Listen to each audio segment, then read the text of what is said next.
Welcome to Redneck Outfitters, where the labor's cheap and the advice is free. Thanks for joining us.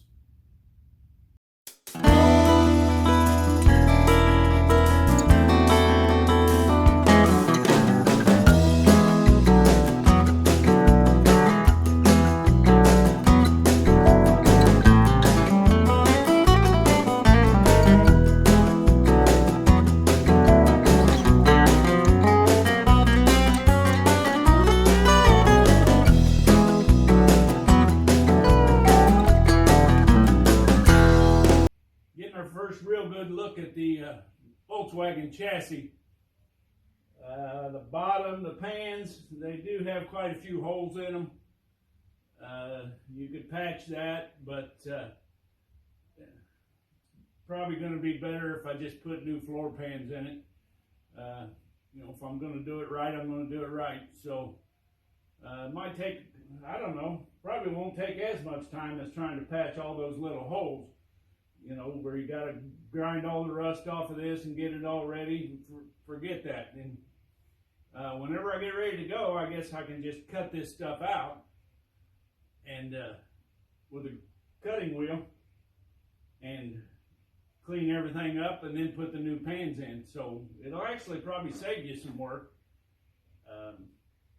Just a little more cost, but anyway, they're notorious for that. So that's where we're at today. We're just kind of inspecting this thing and seeing what needs to be done first. And then once I get the pans, I think, all done, and it'll be a while, then I'll start cleaning everything else up and go from there. So stay tuned. It's going to be a long process, I'm sure. But we'll make something out of it. These are some of the holes I was talking about in the pan, which you play hell to find a Volkswagen that ain't been sitting in a museum somewhere that doesn't have rust holes in the pan. They're all fairly small, but small ones add up to weakness. So that's just the passenger side. So I'm going to end up doing probably cutting this all out, putting in a new pan, and probably do the same thing on the other side because it's got some holes too. Not quite as bad as this, but it's got a bad patch in the back. I don't know if you can see that. Back in this back corner here, it's rusted out pretty good, so ain't gonna be able to save that. So might as well cut it out, put new ones in, have a good strong floor. Gotta have a foundation. Well, I spared everybody the noise of the cutting wheel, but what you want to do with the pans that are in here, you actually want to get up underneath it. It's better to get to there because you can see your flange on your cross member and on what they call the Napoleon hat, which is your cross member up front. And you can also see the lip here of your tunnel. Now what you want to do is you want to cut just inside of that flange and of this flange and of the Napoleon flange. And then once you get that cut out, and it doesn't really matter, you don't have to go right up against the edge. If you want to leave yourself a little room, you can see there's 2 or 3 inches right there. So it doesn't matter because you're going to end up putting a chisel or something in here to break this rest of this flange loose that's supposed to be spot welded. Now, this looks like somebody's done repaired this before. And probably added new pans. It looks like they welded a new cross member in here. Fortunately for me, they're not a very good welder, so it comes off pretty easy. But if you're banging in here with a chisel and all of a sudden you hit a hard spot, you're probably where a spot weld is. So just bend everything up out of your way if you can. I got an air hammer or air chisel, makes real quick work of just popping them rivets and them welds and working your way down. And once you get that off, clean that all off with a grinder, get everything set, and then when you get your new pans, you're ready to go. So it's not bad. I mean, it probably didn't even take me 2 hours to get both of them off. And I didn't know what the hell I was doing. So, but they come off pretty easy, especially when they're rusty and thin. But that's just a little tip. Cut inside the flange so you're not cutting in your tube, you're not cutting in your cross members, and then you can slowly chisel the rest of it out. Well, the chassis already thrown a surprise at me. Once I got this thing home, got the pans off of it, started cleaning up a little bit. Right back here, you probably can't see it because it's still a little bit of rusty, is a VIN number.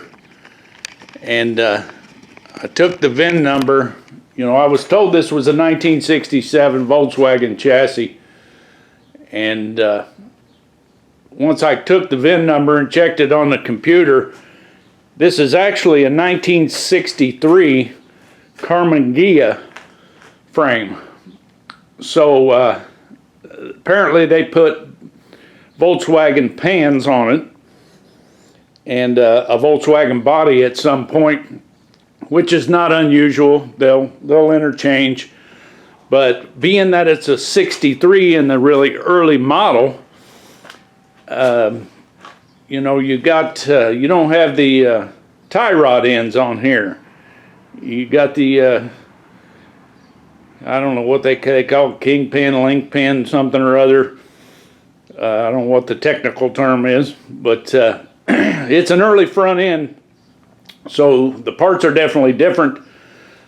I did order some new pans for a Volkswagen Bug, so I guess that's what I'm going to be putting on this thing. And you know, I could have got the Karmann Ghia pans, put it all back, find a Karmann Ghia body, but I'm old and I'm fat. I'm going to have enough trouble getting in a Volkswagen, let alone a Karmann Ghia that's about half as high. So today we're going to try to get this front end apart, and once I get it apart, and then try to take the back end apart and get this thing up in the air a little bit, and then I can get it all cleaned up and get it ready for the pans whenever they get here. So surprise number one, you can still order the Karmann Ghia front end. The Beetle front end was the same. The only difference was the pan and the body and some of the interior stuff. So we're going to make it work. But we got work to do first.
front end off.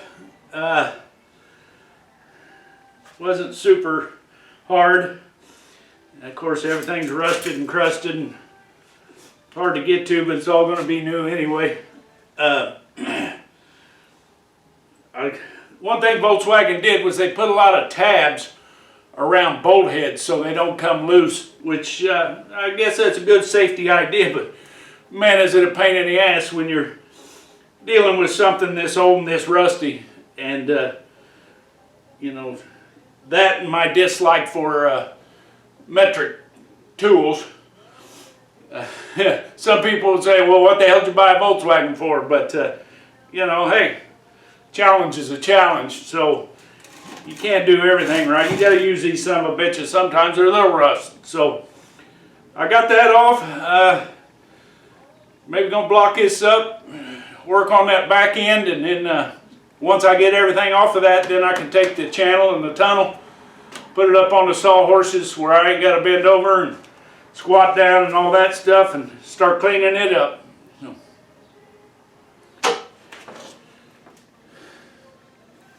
Here's a little tech tip for you. If you're going to tackle a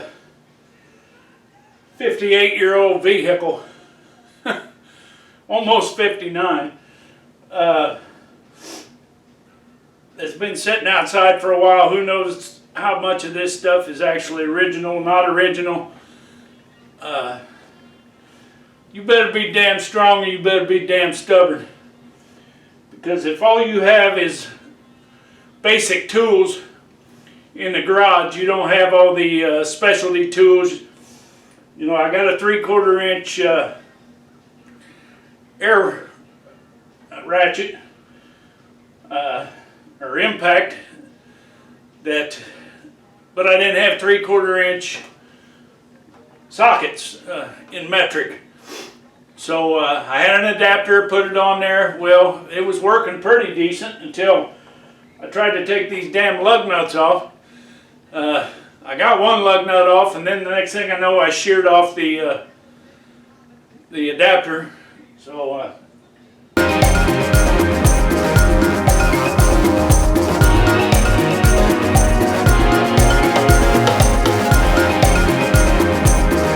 finally got the front end off. My old grandpa would say, that's the hardest tail I ever had to work for right there. You know, he had another saying about gals like that, but I probably ought to keep that to myself. Got a little blood there, you know, so other than that, no real.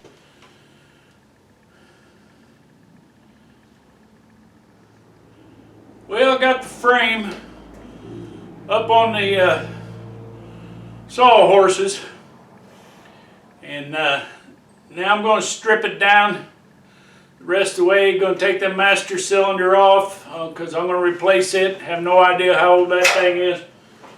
Going to get all this insulation rubber crap off of here, clean everything up, wire brush everything here, everything back there. Probably replace those bushings back here on the swing arms. I'm not going to sandblast it because I don't think it's worth it to me. I mean, yeah, it's going to be all right, I guess. I'm going to clean it up real good. So, sandblasting it, I don't know if it's actually worth the cost or just a little grunt work, you know. So, I'll get her cleaned up. And once I get everything all cleaned up, I still got to do a little grinding on here, on there, and on this side. So when my pans get here, I can fit them in. And once I get all that done, I'll probably replace the cables. You know, I don't know. Clutch cable looks pretty good. The throttle cable, I'm not real sure. I had to cut the brake lines back there for the emergency brake. So I'm probably going to replace those cables anyway, just to make sure everything's safe. So that's the next thing. Strip the old. It don't work too well, but the emergency brake, I'll replace those cables too. Maybe the gas line, I don't know. I'm going to do some checking to see if this thing's flowing all right, make sure I don't have any leaks in here. And I'm going to get this all cleaned out inside there. I'm just grateful that no critters have come running out of it yet. So after all that banging and everything, I would have thought if they were in there they'd be out. But so that's the next phase of the project, is cleaning the frame up and getting it ready for primer and paint.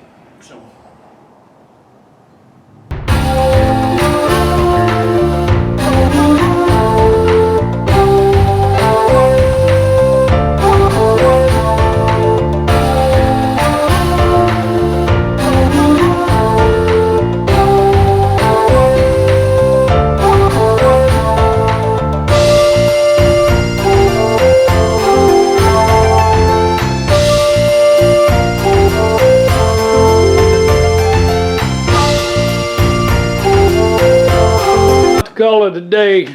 As you can see, I got some primer.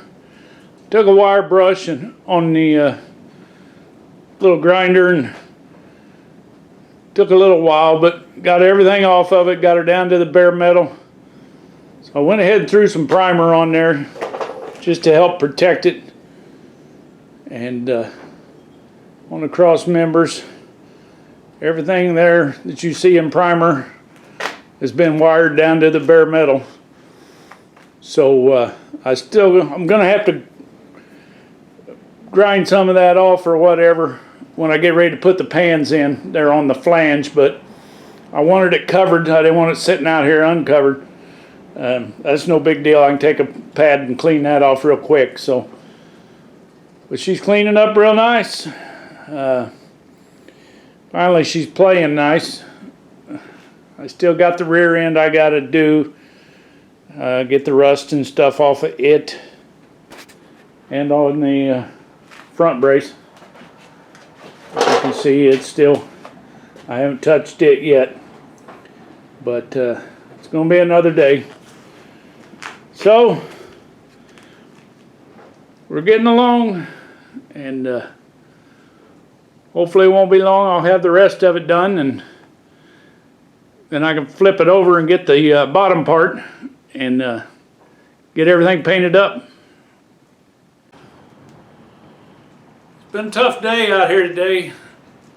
I spent probably 6 hours or so out here tearing that front end off, tearing the back end off, chiseling gritty crap off of there, and then getting the wire brush out and cleaning everything up, putting the primer on the very main part of the frame. And I'm going to do the front end later. It's going to be fairly easy to get to. Just takes a little cleaning off, get down in the cracks a little bit. Going to have to tap out all the holes once I get everything painted. Make sure everything's going to slide back together good. And probably figure out what I'm going to do with this back end. I'm going to have to tear it apart, of course, and put new bushings in it. So, but it's coming along real nice, and I'm hoping most of the real grunt work is over, because the new parts should go back together a heck of a lot easier than they're coming apart on this thing. You know, I had trouble with the lug nuts. Couldn't get the old wheels off, which is no big deal. They're old, they're crusty and rusty anyway. So, you know, I wanted to try to use some of them arms, and I could still probably pop off some of the torsion bar and the, you know, stabilizer bar and some of that stuff. Just replace bushings and what have you. But it is what it is, and you know, like I said, it's going to be a ground up project, so new parts aren't going to hurt me any, other than in the wallet. But you know, if I couldn't afford to do it, I wouldn't be doing it. So, you know, I was always told that you know, you want something, go work for it, and if you go work for it, you're going to get paid. So, you know, I go to work every day, and paycheck is very adequate for what I'm doing, so I really can't complain a whole lot. But hopefully the money I spend is going to go on projects, you know, like the old 8N sitting over here. You know, I spent a lot of money putting that together, probably more money than what it's worth, but it's what I wanted to do, and you know, it is fun. I rebuilt the whole engine and everything. So on this here, I'm not sure I'm going to rebuild the engine or an engine.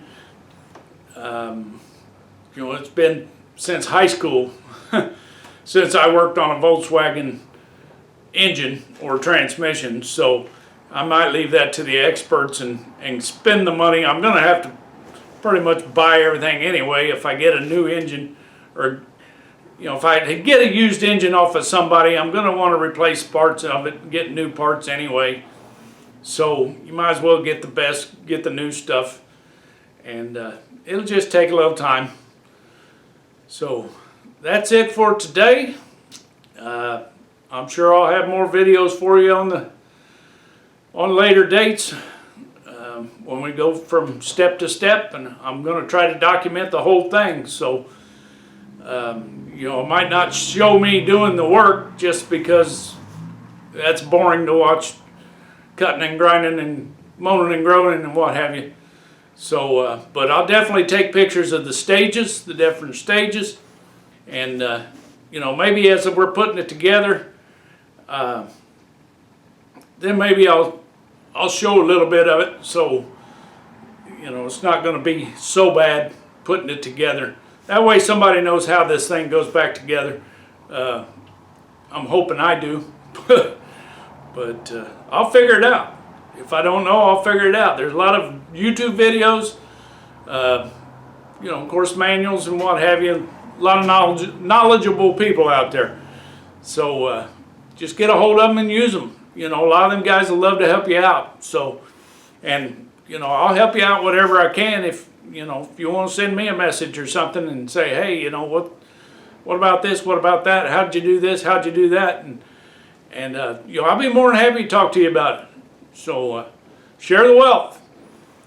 So that's it for today, and we'll catch you later.